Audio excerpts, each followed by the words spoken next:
Boa noite, meus amados irmãos, amigos, visitantes, todos que estão aqui. É um prazer recebê-los e dizer que nós estamos muito felizes por esse momento.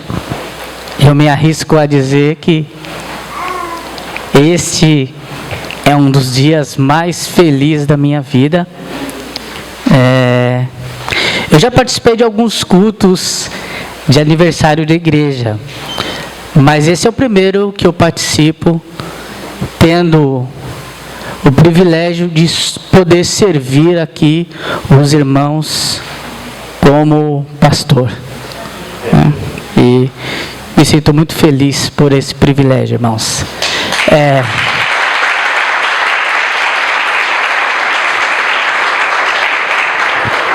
Às vezes alguns irmãos me perguntam, até um pouco constrangidos, sim, e aí, pastor? E a igreja está gostando? O que eu posso dizer é que eu amo muito os irmãos e estou muito feliz em estar aqui. E já fazem quase um ano. Semana que vem completa um ano. Um dia no culto de consagração do Ministério Pastoral, o irmão Edivaldo, eu não sei quando sabem disso, né, irmão Edivaldo? Esteve lá no Getsemane para poder conversar com a gente e dizer que indicaram o nosso nome para equipe de sucessão pastoral aqui de Getsemane, aqui da Moriá, e deu um panorama geral para nós como era a igreja. Eu quero dizer uma coisa que eu não disse ainda para o irmão Edivaldo, meu irmão. O irmão foi, além de ser um instrumento de Deus aqui para a minha vida, aqui para a minha família, o irmão ainda sofreu um livramento, porque tinha um pessoal lá em volta querendo pegar o irmão lá. Vocês lembram disso? Não estou brincando, não.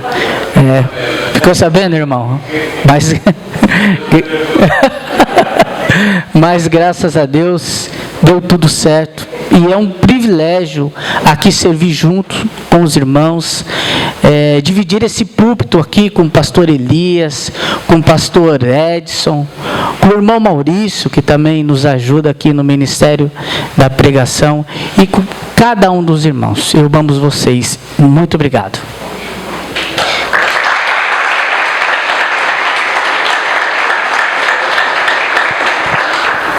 Mas vamos continuar então com o nosso tema, porque eu não gosto de chorar, vocês sabem disso.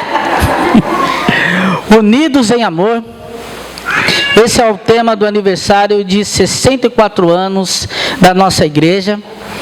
E para pensar nesse sermão, eu escolhi o texto de Atos dos Apóstolos, capítulo 2, versículo 42, onde a palavra do Senhor diz assim: e perseveravam na doutrina dos apóstolos, na comunhão, no partir do pão e nas orações. Vamos orar? Amado Deus, nós agora estamos diante da Tua palavra e agradecemos a Deus pela vida dessa igreja, Senhor. E pedimos, ó Pai, a iluminação do Teu Espírito Santo, para que o Senhor fale aos nossos corações, Senhor. Que possamos sair daqui radiantes e felizes, porque ouvimos a Tua voz e porque celebramos mais um ano de aniversário da Sua igreja, de uma parte do Seu povo, do povo de Deus, aqui reunidos nesse local. E é em nome do Teu Filho Jesus que oramos. Amém. Irmãos, o livro do Atos dos Apóstolos é um livro atribuído a Lucas e que ele conta um panorama geral dos 30 primeiros anos, das 3 primeiras décadas da igreja cristã, conhecido também como a igreja primitiva. Então, nesses primeiros capítulos, ou melhor, no capítulo 1 e no capítulo 2, que nós vamos usar para introduzir essa mensagem, fala um pouco sobre o início e conta alguns dos eventos cruciais para a trajetória para o início da igreja cristã, aqui especificamente falando como começou a primeira igreja, que é a igreja de Jerusalém. Nós sabemos que o nosso Senhor Jesus Cristo já falava no ministério, junto com os seus discípulos, sobre a existência da igreja do Senhor, da vitória da igreja e do povo de Deus. Mas especificamente, como instituição, como povo reunido, por meio do primeiro sermão, da primeira organização, é aqui, em Jerusalém, que nós tivemos a primeira igreja. E eu gostaria de aproveitar esse texto para aplicarmos algumas lições de algumas atitudes que nós encontramos na igreja de Jerusalém, que podem também abençoar a igreja evangélica Batista Moriá. E dentro desses pontos cruciais que nós encontramos no livro de Atos dos Apóstolos, eu gostaria de destacar Atos, logo no capítulo 1, nos seus primeiros versículos, sobre a promessa da vinda do Espírito Santo. Em Atos 1, versículo 8, diz: mas receberão poder ao descer sobre vocês o Espírito Santo, e serão minhas testemunhas, tanto em Jerusalém, como toda a Judéia e Samaria, e até os confins da terra. Então, nesse primeiro momento, nos primeiros versículos do livro de Atos, nós encontramos o Senhor Jesus falando aos seus discípulos: calma, haverá um momento certo, o Espírito Santo virá, e vocês receberão o poder para realizar a prova, para realizar a obra que precisa ser feita. A obra do Senhor, para aquilo que o Senhor os chamou, os convocou. E aí no versículo 10, o Senhor Jesus, ele ascende aos céus. Então ele deixa essa última instrução, aquele seu grupo de discípulos, e logo o Senhor sobe aos céus à vista daqueles que estavam ali presentes, e assim encerra, de fato, o ministério terreno de Jesus Cristo. Nós estudamos hoje de manhã na escola bíblica dominical, no capítulo 14, 15 e 16 de João, em que o Senhor Jesus Cristo explica que ele precisa partir para que venha o outro Consolador. Então houve a necessidade aqui do nosso Senhor partir, para que na sequência o Espírito Santo viesse e nos ajudasse hoje a estabelecer o que nós conhecemos como igreja. E na sequência dos eventos, houve a escolha do sucessor de Judas. Ainda no capítulo 1 de Atos, os discípulos entenderam que existia essa necessidade. E existiam ali 2 homens, e oraram e lançaram o sorte sobre aqueles 2 homens. E Matias foi escolhido para suceder Judas Iscariote no apostolado e continuidade desse trabalho. E mais um ponto importante, e aí nós começamos a ver o desenvolvimento da igreja. O Espírito Santo vem, cumpre a promessa de Jesus Cristo, ele envia um Consolador, e ali acontece a primeira pregação, o primeiro sermão, o primeiro discurso de Pedro. E aí sim podemos considerar que tem início a igreja. E naquela oportunidade, através de sinais de línguas, e daquela pregação, e da evidência do Espírito Santo de Deus, e do início do trabalho da igreja, quase 3.000 almas, só contando homens, se converteram e foram batizados. Isso, irmãos, é um exemplo para nós, que se a igreja está aqui há 64 anos, é porque o Espírito Santo de Deus trabalhou e usou como instrumento muitos daqueles irmãos que nós encontramos no vídeo. e muitos dos irmãos que ainda estão aqui e de outros que passarão aqui, se o Senhor assim permitir. Para juntos continuarmos esse trabalho que não é nosso, trabalho que é do Senhor. A igreja só está aqui porque primeiro Deus, em amor, através do seu ousado amor, como nós ouvimos aqui, entregou o seu Filho na cruz para nos salvar. E depois, cumprindo essa promessa, Jesus enviou o seu Espírito Santo para nos capacitar e realizarmos esta obra, que é estarmos juntos em comunidade, demonstrando o amor de Deus.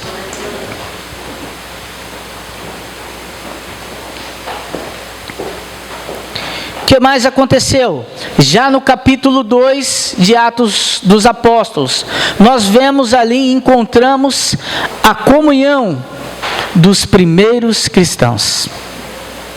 Isso é interessante e perceber que o trabalho dessa igreja aqui, testificado por algumas dos eventos que nós já vimos no culto, pelo testemunho do irmão Altair, pela fala dos irmãos, o nosso trabalho tem esse princípio e foco, que é a comunhão dos irmãos.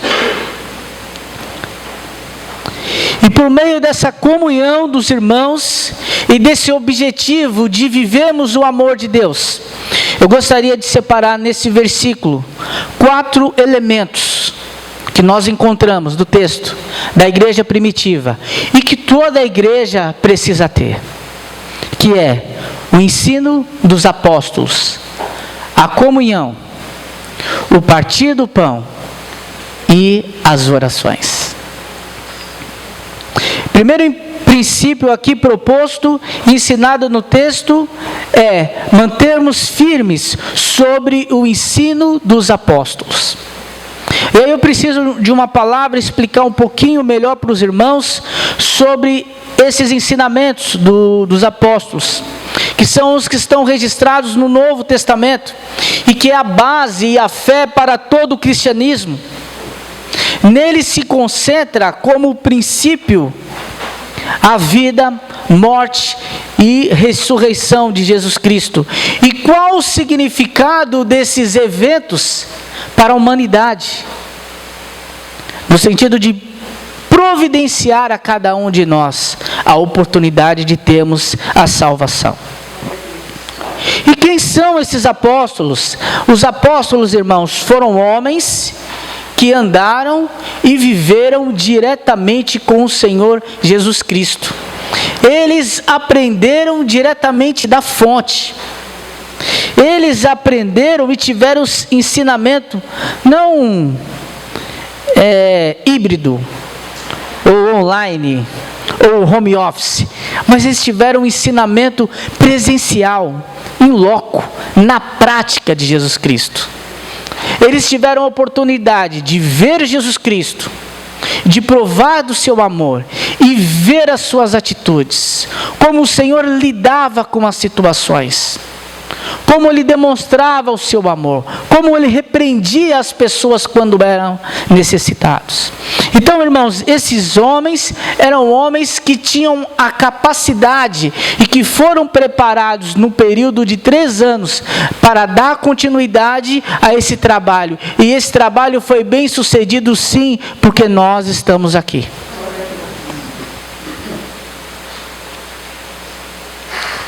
Nós sabemos que hoje muitas igrejas, elas brigam pela intenção de carregar a referência de serem uma igreja apostólica.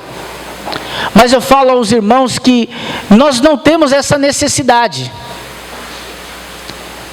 Porque aquilo que os apóstolos ensinou, meus irmãos, por meio daquilo que eles verbalizaram no início da igreja, a igreja cristã, com o decorrer do tempo, viu que aqueles homens iam morrendo e que havia a necessidade que aqueles ensinamentos ficassem registrados para as próximas gerações.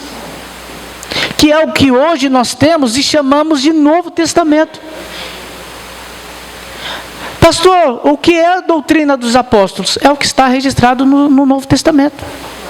São os evangelhos, são as cartas paulinas, de Pedro, de Tiago, de João. Lá está registrado. Esse conteúdo não foi perdido com a ausência desses homens. Pelo contrário, Deus preservou esse conteúdo para que a sua igreja pudesse comemorar não apenas 64 anos de existência, mas muitos anos, de acordo com o que o Senhor permitir, e nos presentear com o privilégio de estarmos reunidos em família. Então, irmãos, nós podemos simplesmente dizer que somos uma igreja que vive os ensinamentos dos apóstolos, porque nós estamos de acordo com o Novo Testamento. Então essa não é uma preocupação que nós temos que ter, mas nós temos que ter a preocupação de estarmos alinhados com a palavra do Senhor. E por que isso é importante? Porque esse ensinamento e essa palavra não é de homens. Esse ensinamento e essa palavra é do próprio Senhor Jesus Cristo. E nós sabemos que naquela época existia muitas controvérsias nas crenças e sincretismos religiosos que poderiam desvirtuar o cristianismo. Por isso que todo o embasamento da fé no cristianismo naquele período estava focado no ensinamento dos apóstolos. Mas não é apenas isso. O texto nos apresenta outras questões. E uma segunda questão que é importante, e a igreja Moriá não peca nisso e tem que manter, é a comunhão. Que em grego é koinonia, mas tem esse significado de participarmos juntos, de compartilharmos, de termos essa parceria. Esse momento de mostrar à sociedade, ao mundo que vivemos, que nós somos pessoas que nos amamos e que temos o prazer de estar juntos. Irmãos, o Senhor não nos chamou para termos uma vida cristã solitários, afastados. No pagode até existe, né? Depois de um tempo, né? O camarada fica famoso, aí ele vai fazer uma carreira solo, né? Na vida cristã, não. Na vida cristã, nós somos chamados para viver em comunhão, para viver em comunidade, para vivermos uns abençoando os outros. Agora eu lanço uma pergunta, como eu costumo fazer, para a gente dar um pouquinho, uma complicada na mensagem, num sermão. E a pergunta é fácil viver em comunhão? Sim, é fácil, pastor. Alguém falou depende, é bem por aí, né? Nem sempre é fácil. Porque esse mesmo Senhor que nos convocou para vivermos em comunhão, Ele nos fez diferente. Aí deu ruim, né? Porque aí complicou a nossa vida. E as nossas diferenças são algo que dificultam muitas vezes a nossa comunhão. Porque às vezes eu sou tolerante com os meus erros, com as minhas falhas e as minhas imperfeições, mas a do outro nem tanto. E isso nos torna difícil muitas vezes vivermos em comunhão. Mas irmãos, nós temos que abraçar esse desafio, porque era esse o diferencial da igreja cristã primitiva. Porque o mundo via que eles tinham uma dificuldade de relacionamento, mas percebiam na igreja que também era composta de pessoas imperfeitas. Mas por outro lado tinham o prazer de estarem juntos. Seja no basquete, no futebol, no café, né, na cozinha, né? Na cozinha, então, deve ser... Eu acho que é o lugar mais fácil de ter comunhão, deve ser na cozinha. Eu acho. Deve ser um dos melhores lugares para termos comunhão. Então, meus irmãos, o que nós precisamos muitas vezes e nos falta é entender que nós somos limitados e falhos, e o nosso irmão também. Mas independente de todas essas coisas, nós temos que estar em comunhão. Temos que andar juntos. Ah, mas o pastor é careca. Irmão, não.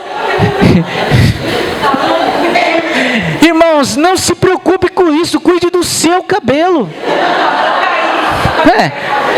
Se eu não tenho cabelo, é um problema menos que eu tenho. Você quer arrumar para você esse problema? Cuida do seu. Suporte as dificuldades e as limitações dos outros, como você tem a sua. E nós somos convocados para isso, para vivermos juntos, mesmo em meio às dificuldades que nós temos. Eu não gosto do jeito da Estela, não ia falar o nome não, mas falei, porque ela nem quer fazer solo aqui com... Mas é isso. Eu queria que a Estela fizesse um solo aqui junto com... Mas ela não quer. O que eu posso fazer? A gente fica chateado, mas depois a gente volta e continua em comunhão. E assim tem que ser a nossa vida cristã. Porque o nosso irmão, ele não vai ser do nosso jeitinho, do jeitinho que nós queremos. Cada irmão tem o seu jeitinho particular. Tem alguns que chegam aqui, começam a tremer, ficam nervosos e começam a gaguejar. Outros começam a suar, outros começam a rir, e outros vão fazer tudo isso ao mesmo tempo. Mas é assim mesmo. Foi o Senhor que nos fez diferentes. E o objetivo dessa diferença é refletirmos que nós precisamos um dos outros. E através das nossas diferenças, demonstrarmos esse amor de Jesus Cristo. E através desse amor de Jesus Cristo demonstrado por meio da comunhão. E mostrarmos que tem jeito. Tem jeito para as pessoas. Tem jeito para essa sociedade. Há esperança para esta geração. Meninos do basquete que estão aqui conosco, a igreja está à disposição de vocês para caminharmos juntos em meio às dificuldades. Não é apenas no projeto não, mas para a vida. Precisamos andarmos juntos, porque é isso que o Senhor espera de nós. O que mais, irmãos? Partir o pão. Quem não gosta aqui de partir o pão, né? Pastor, eu não gosto de partir o pão não, eu gosto de comer o pão inteiro, né? Essa atitude tem duplo significado. Um lado, a prática das refeições comunitárias, que eram praticadas na igreja primitiva. E o outro também, claro, faz menção e nós lembramos da celebração da ceia do Senhor.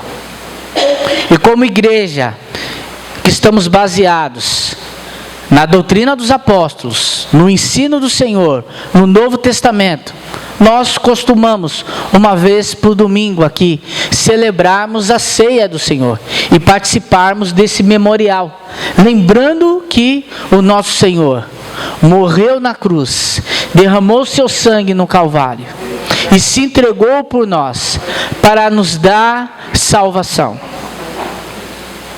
Mas um outro evento também importante, que são as refeições comunitárias. E é algo que eu acho muito bonito nessa igreja, e eu não canso de falar.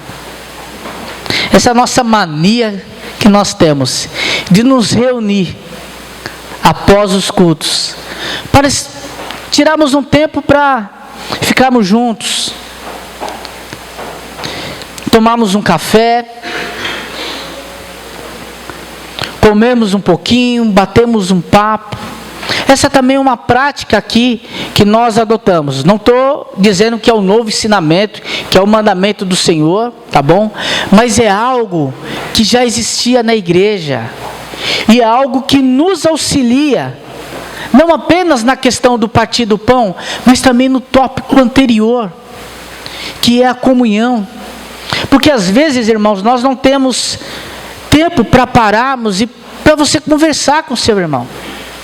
E o nosso café, às vezes, acaba sendo um pretexto para fazermos isso, para olhar para o rosto daquele nosso irmão que a gente percebeu que está mais tristinho, e de repente dar uma palavra de animação, reforçar que estamos juntos, e que o Senhor é que nos deu essa união. E nós, como igreja, nos orgulhamos de também fazermos essa prática, porque nós cremos que isso é bênção, não apenas para a nossa igreja, mas para todos que participam conosco. E eu quero deixar aqui bem claro, irmãos, que essa nossa prática é uma prática sem exceção, em que todas as pessoas que participam conosco estão convidadas a participar. Hoje à noite, quando nós terminarmos aqui, nós teremos a oportunidade mais uma vez. É isso, gente? Está tudo certo, né? Posso confirmar, né? De repente você promete, né? Justo hoje, né? Mas hoje está tudo certo, viu, irmãos? Acabando aqui, nós vamos ter essa oportunidade de novo. E os irmãos podem participar conosco sem nenhum constrangimento. Ninguém vai lhe parar para perguntar se você trouxe oferta para participar do nosso café. Ninguém vai perguntar se você é dizimista. Nem vamos perguntar se você trouxe alguma coisa para o lanche. As irmãs da cozinha já organizaram tudo, por isso que lá é mais fácil ter comunhão. Sem exceção, todos nós estamos convidados para participar desse momento, que é o momento de partir o pão, mas também o momento de comunhão. E ali é o momento em que a igreja, mais uma vez, testifica do amor. Mostra que nós estamos unidos em amor, mesmo com as nossas diferenças. E o quarto ponto, e o que não pode faltar, e que nós encontramos também na igreja primitiva, são as orações. E talvez não seja à toa que esse termo esteja no plural. Certamente os nossos irmãos oravam muito, porque razões para orar é que não faltavam. A vida da igreja não era fácil, era uma igreja que era perseguida pelos grupos religiosos que já existiam na época, principalmente os judeus.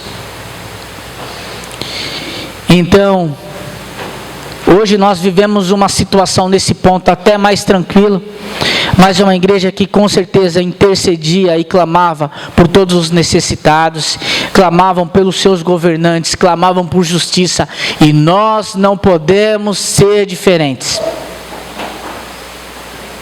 Existem questões em que não convém a igreja se envolver. Não convém. Para que o seu testemunho não seja contaminado. Mas nada impeça de que peçamos orientação de Deus em oração. De que nós clamamos ao Senhor para que nos abençoe, para que nos abençoe essa sociedade, para que nos use como instrumentos. Irmãos, se a igreja evangélica Batista Moriá está aqui há 64 anos, tenham certeza que é fruto de muitas orações. E das orações de muitos irmãos. Isso para nós é um motivo para nos alegrarmos? Sim, com certeza. Mas por um outro lado, não é motivo para relaxarmos. Porque o Senhor entrega nas nossas mãos muitos outros desafios, que cabe a nós, além de agirmos, entregarmos diante do Senhor em oração. Igreja, não podemos deixar de orar pelos nossos ministérios. O Senhor tem abençoado a igreja através dos nossos ministérios, e esse trabalho precisa crescer cada vez mais. Igreja, não pare de orar pela membresia, para que o Senhor nos mande mais obreiros, para que os frutos sejam maiores, e para que o trabalho dessa igreja possam aumentar o reino de Deus e tirar pessoas que estão destinadas ainda hoje à perdição eterna. Igreja, não deixe de orar pela liderança local. São homens como todos os outros, falhos, que dependem da orientação de Deus e dependem também do apoio dos irmãos.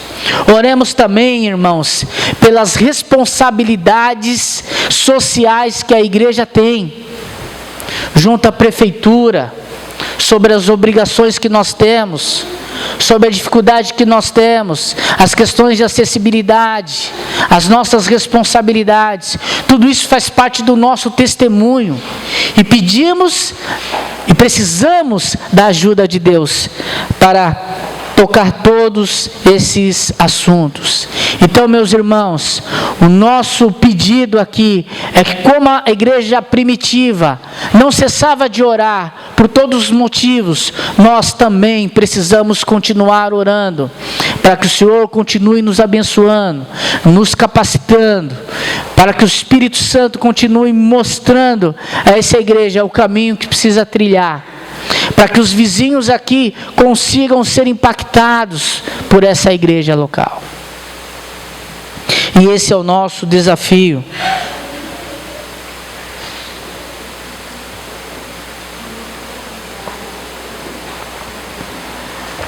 É um privilégio completar 64 anos.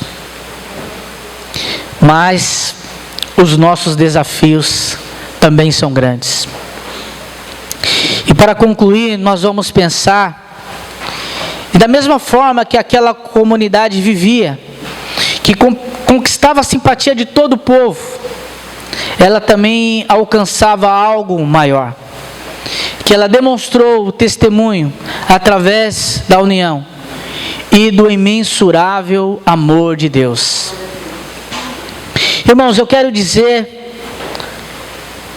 a vocês que a nossa igreja tem como propósito continuar esse trabalho de viver em união, demonstrando o amor de Deus. E o amor de Deus que aqui precisa ser demonstrado, ele é um amor baseado no sofrimento. É o amor baseado no sofrimento do seu Filho Jesus, que um dia se entregou por mim e por você, e morreu na cruz em nosso lugar.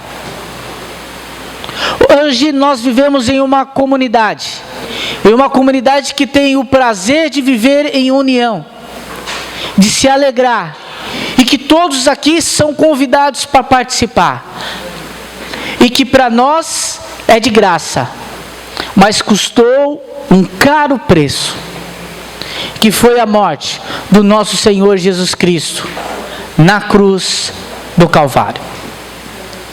Eu vou pedir que a igreja ore nesse momento. Eu quero fazer um pedido aos que estão aqui presentes. A Igreja Evangélica Batista Moriá é uma igreja que busca sentir e viver esses princípios da igreja primitiva e do amor de Deus, que é viver em comunhão. Mas, irmãos, isto não é algo exclusivo para as pessoas que pertencem a essa casa. Esse é um convite do Senhor para todo aquele que entende e que tem Jesus Cristo como Salvador. Esse que tem Jesus Cristo como Salvador e que toma essa decisão, tem a oportunidade de caminhar junto conosco. E nós estamos aqui de braços abertos para convidá-lo, para poder caminhar conosco. Nós falamos de uma igreja que tem prazer no ensinamento, na comunhão, no partir do pão e nas orações, e que está disposto a caminhar com cada um de você. Então nós estamos diante de uma realidade, e que você pode dizer sim, e decidir caminhar com Jesus Cristo, e participar do privilégio de estar junto com uma comunidade, que não necessariamente precisa ser esta, mas esta é uma da que faz parte. Ou você pode continuar seguindo a sua vida sozinho. Então a proposta aqui é uma proposta muito simples e muito clara. Você tem à disposição estar junto com o povo de Deus e tornar a sua vida caminhando com Deus, ou você tem a opção de caminhar sozinho nessa vida. Eu vou orar nesse momento, pedindo a Deus para que Ele fale aos nossos corações. E se por acaso você ouviu essa mensagem e você tem interesse em de participar conosco desse amor de Deus e caminhar junto conosco até o dia que o Senhor vier nos buscar, viver esse amor em comunhão com o Senhor. Se você entendeu essa mensagem, eu gostaria apenas que você manifestasse, levantando uma das suas mãos, porque o que nós vamos fazer simplesmente é orar por você. Se você reconhece que você precisa de amigos, você precisa de alguém para caminhar junto, você precisa de alguém para estar em comunhão, aqui nós temos isso à disposição. O Senhor Jesus nos convida para caminharmos juntos, para fazer a tua vontade. Se essa é a sua vontade, basta erguer a sua mão e nós vamos orar por você. Vamos orar. Santo e amado Deus, nós estamos aqui diante da tua palavra e diante desse momento que sua igreja completa mais um ano de vida. Peço que o Senhor continue nos ajudando a vivermos em comunhão, baseado não no nosso merecimento, mas no sacrifício que o teu Filho Jesus fez na cruz do Calvário. Continue nos abençoando, mantendo essa comunhão e essa alegria, Senhor, que contagia essa comunidade, Senhor, e nos faz demonstrar o teu amor, Senhor. Permita, ó Pai, que sejamos testemunhas fiéis do teu amor, da tua graça, do teu poder e do teu perdão. É no nome do teu Filho Jesus que nós oramos. Amém. Amém.